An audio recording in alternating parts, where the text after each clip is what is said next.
President Trump today invoking an 18th century law to speed up mass deportations, but the controversial move is stirring up some painful memories of a dark time in U.S. history. And as Eyewitness News reporter Tim Caputo explains, it's already ignited several legal challenges. The federal judge said he had to act immediately after the president's proclamation, even ordering planes full of migrants being deported to turn around and return to the U.S. The Trump administration claims a Venezuelan gang is invading the U.S., and that's the justification for invoking the Alien Enemies Act of 1798, a sweeping authority previously only used in wartime. This time, it's meant to speed up deportations. I think the Trump administration will have to come forward with serious proof that would satisfy a judge that, yes, we are experiencing an invasion. Legal experts aren't alone questioning the unprecedented use of this 18th century law because within 2 hours of today's announcement, a federal judge blocked the order, a temporary pause that Congresswoman Judy Chu believes was necessary.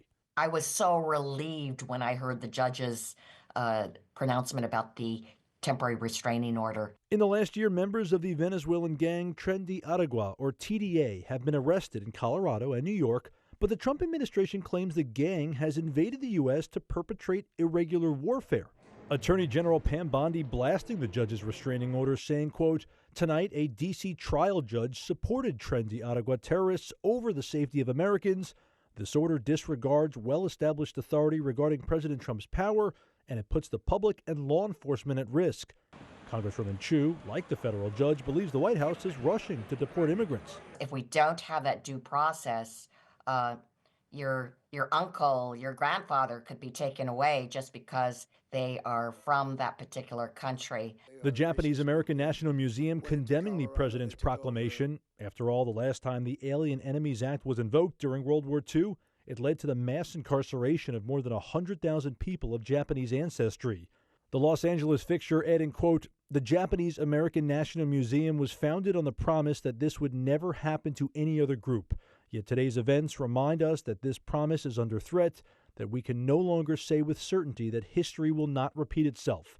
Whether it does is now in the hands of the courts." We might have to have the Supreme Court jump in and say, this is our understanding of when you can use the Alien Enemies Act. Those deportations for those in custody are halted for 2 weeks, but that judge also scheduled a hearing for this upcoming Friday. In the newsroom, Tim Caputo, ABC 7 Eyewitness News. Hello, I'm Mark Brown. Get more great ABC 7 content by clicking the subscribe button for our YouTube channel and download the ABC 7 Los Angeles streaming app on Fire TV, Android TV, Apple TV, and Roku to watch on your TV.